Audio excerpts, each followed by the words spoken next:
નમસ્કાર દોસ્તો, હું છું તમારો દોસ્ત દિલીપ પખેચા ઉર્ફે વિકે માળી। આજ મારું શીખેલું, મારું સાંભળેલું અને મારું વાંચેલું હું થોડુંક આપ સમક્ષ રજૂ કરવા માગું છું કે આઠથી લઈ અને એના ભણતરના છેલ્લા સ્ટેમ્પ લગી કે જે અત્યારે છોકરા ભણે છે એના માટે કે થોડાક સિસ્ટમથી હાલીએ તો શું ફાયદો થાય। કે સાહેબ, મેં જિંદગીની પલ પુસ્તક વાંચેલું છે। सफलता की दौड़, सफलता की सीढ़ी और माइंडसेट और कामयाबी का लक्ष्य, ઘણા એવા પુસ્તકો છે કે જેની અંદરથી ઘણી પ્રેરણા આપને મળે છે। અને સાહેબ, મેં જે પહેલું પુસ્તક જે મેં વાંચ્યું સફળતા કી સીડી, સફળ થવા માટે શું કરવું જોઈએ, સફળ થવા માટે શું કરવું જોઈએ। તો સાહેબ, પહેલો એના ચોથા પાનાથી ને સ્ટાર્ટ થાય છે કે તમે પહેલાં તમારો ગોલ સેટ કરો, તમારો ગોલ બનાવો। તો એવું નથી કે આપણે એસપી ડીએસપી કે કલેક્ટર કે વગેરે વગેરે બનવા માટે ડાયરેક્ટ સીધું ત્યાંથી જ સ્ટાર્ટઅપ કરીએ। પહેલાં તો તમારે 9મું ચાલુ છે તો 10માનો ગોલ કઈ રીતે બનાવવો, 10માનું રિઝલ્ટ તમારે પહેલાં બનાવવાનું છે કે એનું કેલ્ક્યુલેશન કે તમારે કે ભાઈ આપણે એક્ઝામ્પલ કે 80% જોઈએ છે તો 80% માટે 80%નું રિઝલ્ટ 10મામાંથી ભાઈ 9મામાંથી બનાવો, 9માના એન્ડથી।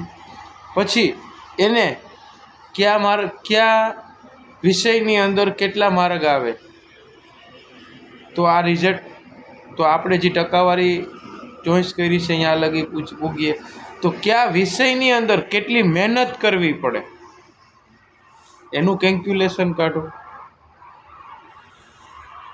ટોટલી કેલ્ક્યુલેશન કાઢ્યા પછી તમે તમારું 10માનું કે 12માનું રિઝલ્ટ 1 વર્ષ અગાઉથી બનાવો, અગાઉથી બનાવી અને જેમાં જેટલી મહેનત ઘટે છે એ મહેનત અટ્ટાણથી જ એટલી તૈયાર કરો અને જે તમારું રિઝલ્ટ તમે 10માનું બનાવો છો એના પેમ્પલેટ બનાવો, તમારા રૂમની અંદર એક લગાવો। 9માંથી 10માં પાસ થયા પછી નહીં, 9માંથી કે તમે જ્યારે સૂવો છો તો બી તમને તમારું લક્ષ્ય સામું આવવું જોઈએ। તમે બહાર નીકળો તમે તમારા હોલની અંદર કદાચ પોસ્ટર માર્યું છે તો ત્યાં બી તમને તમારું લક્ષ્ય દેખાવું જોઈએ। તમે તમારા બુકના પહેલા પેજ ઉપર કે જે બુક તમે વારંવાર ખોલો છો એ બુકના પહેલા પેજ ઉપર લગાડો। પછી તમને જે કાયમીને માટે સપોર્ટ આપતા હોય એવા મિત્રને તમે આ તમારી વાતને શેર કરો અને એની પાસે પણ 1 વર્ષ અગાઉ જે તમારે 10મું હાલતું હોય કે 12મું હાલતું હોય તો 1 વર્ષ અગાઉ એની તૈયારી કઈ રીતે કરવાની છે, તમે જે સિસ્ટમ લાગુ પાડી છે એને લાગુ કરાવો। ને સાહેબ, એક વસ્તુ, લક્ષ્ય નક્કી કરેલું છે ને આપણું, ને એ લક્ષ્ય માથે જો આપણી મહેનત હશે ને તો કોઈની તાકાત નથી કે આપને સફળ થતા રોકી શકે। પણ જિંદગીની અંદર એક લક્ષ્ય બનાવવું પડે। લક્ષ્ય બનાવ્યા પછી ખાલી લક્ષ્ય બનીને છૂટી જાય તો એનો કોઈ અર્થ નથી। લક્ષ્ય બનાવ્યા પછી એ લક્ષ્ય ઉપર પૂરેપૂરી મહેનત કરો અને પૂરેપૂરો ફોકસ કરો। અને સાહેબ, જીવનની અંદર કોઈ બી વ્યક્તિ હોય જે સફળ ઇન્સાન હોય, બીજા નંબરની અંદર જેની પોસ્ટ નક્કી કરી હોય કે મારે મારા જીવનની અંદર આ જગ્યાએ પહોંચવાનું છે, એને સાહેબ એક ફેરે ખાનગીમાં જઈને પૂછજો કે સાહેબ તમે આ તમે કેટલા વર્ષ અગાઉ નક્કી કર્યું હતું મારે આ પોસ્ટ ઉપર જવું છે। આજે વિચારો અને કાલે થઈ જાય, કાલે એ વસ્તુ થાય, સાહેબ એને સપનું કહેવાય. તો સપનું ક્યારેય હકીકત થતું નથી, પણ આપણા મહેનત કરેલી અને આપણા મહેનતથી બનેલું જે આખું સ્ટાર્ટઅપ, સાહેબ એ હકીકત જ છે અને હંમેશને માટે હકીકત જ રહેવાનું છે. એટલે ખોટા સપનાની અંદર જીવવાની આદત તમે ને હું અમુક રાખીને બેઠા છે. તો આ વિડીયોના માધ્યમથી કહું છું કે તમે ખોટા સપના નહીં, સપના જુઓ બેસ્ટ, પણ સપના ઉપર સાચા દિલથી, સાચા હૃદયથી અને પૂરી મહેનત કરી અને એ સફળતાને હાસિલ કરો. સાહેબજી, એમાં મજા છે ને, એ મજા ખોટા સપના જોવામાં નથી. એક ફેરે તમે તમારા ગોલને સેટ કરો. તમે જે ધોરણની અંદર તમે જેમાં ભણો છો એનાથી આગલા વર્ષનું જે રિઝલ્ટ હોય એ આગલે વર્ષે બનાવીને કમ્પ્લીટ કરીને એનું સિમ્બલ પોસ્ટર કઢવી લેવાનું. જો સાહેબ તમે તમારો ગોલ બનાવ્યો છે ને એમાં સાહેબ તમે 80% લખેલા છે અને જો એ ગોલ ઉપર પૂરેપૂરો ફોકસ કરો તો સાહેબ 98% આવતા જો કોઈ તમને રોકી શકે ને તો મને કહે. કેમ કે તમે તમારી પૂરતી મહેનત હશે ને સાહેબ, તો તમને તમારો પરિવાર બી તમને સપોર્ટ આપશે, તમને તમારું ફ્રેન્ડ સર્કલ બી સપોર્ટ આપશે અને બધાય કરતાં વધારે જેને તમે કાયમીને માટે માનો છો, તમારા ઈષ્ટદેવ, તમને તમારા ઈષ્ટદેવે સપોર્ટ આપશે. પણ તમારે એક ફેરે સફળ થવા માટે ગોલ બનાવવો પડશે ને એ ગોલ ઉપર પૂરેપૂરો ફોકસ કરવો પડશે. સાહેબ, જિંદગીની અંદર જો આપણે કદાચને રોડે ચડીએ અને કોઈ બસને કે કોઈ વાહનને રોકીએ અને જો એને કયા સ્થળે જવું છે એ આપણે ન બતાવીએ, આપણે પૂછે અને ન બતાવીએ ને સાહેબ, તો એ આપણે એના વાહનમાં બેહાડતા નથી. શા માટે? કે જ્યાંથી તમે બેસો છો, જ્યાં તમારે ઉતરવું છે, એ તમારો ગોલ તો અગાઉથી ત્યાં હોવો જોઈએ ને કે તમે માનો કે જેતપુરથી બેઠા છો ને રાજકોટ જાઓ છો, તો તમારે એને કહેવું તો પડે ને કે સાહેબ મારે રાજકોટમાં આ જગ્યાએ ઉતરવું છે.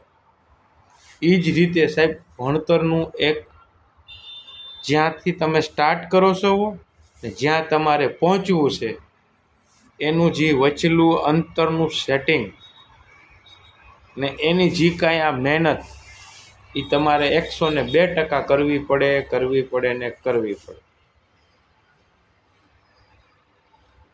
તે છતાંય સાહેબ ભણતરને લઈ અને કોઈ એવા મગજની અંદર એવું નથી કે આ મારી કીધે ન થાય.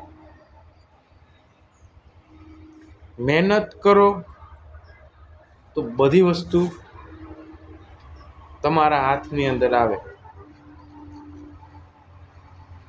સાહેબ, એક વસ્તુ કે તમે જે દિવસે ભણવાથી બોર થઈ જાવ ને, એટલે તમારી માઇન્ડને સેટ કરવી પડે.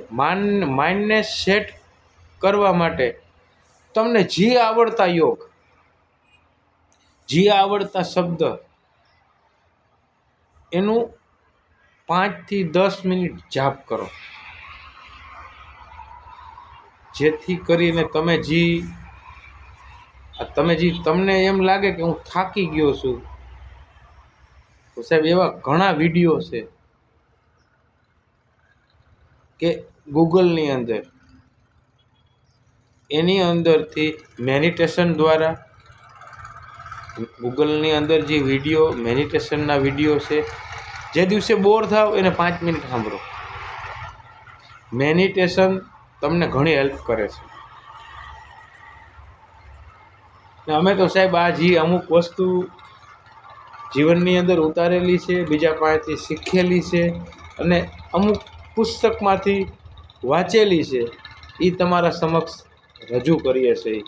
કેમ કે સાહેબ અમે જો થોડાક સફળ થયા છે અમારા ધંધાની અંદર, તો સાહેબ તમારો તો ધંધો નહીં, તમારો તો જીવ આ નાના નાના ભૂલકાઓનું તો સ્ટાર્ટઅપ છે ભણતરનું.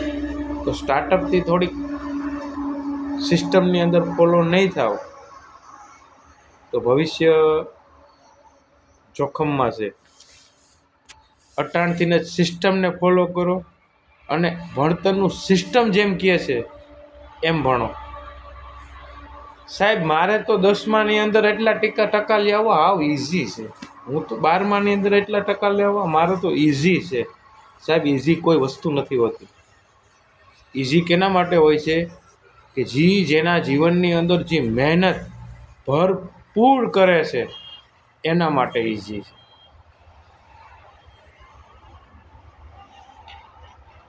અવાનવા વિડીયો જોવા માટે અમારી ચેનલને ફોલો કરો.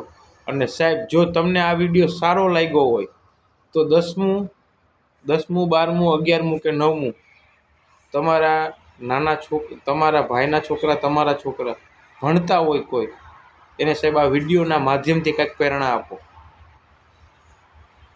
જેમ કે અમે થોડુંક શીખા વાંચ્યું ના જ વિડીયોના માધ્યમથી અમે અમારી ચેનલની અંદર મેકી રહ્યા છીએ. તો અવાનવા વિડીયો જોવા માટે અમારા પેજને ફોલો કરો. જય માતાજી.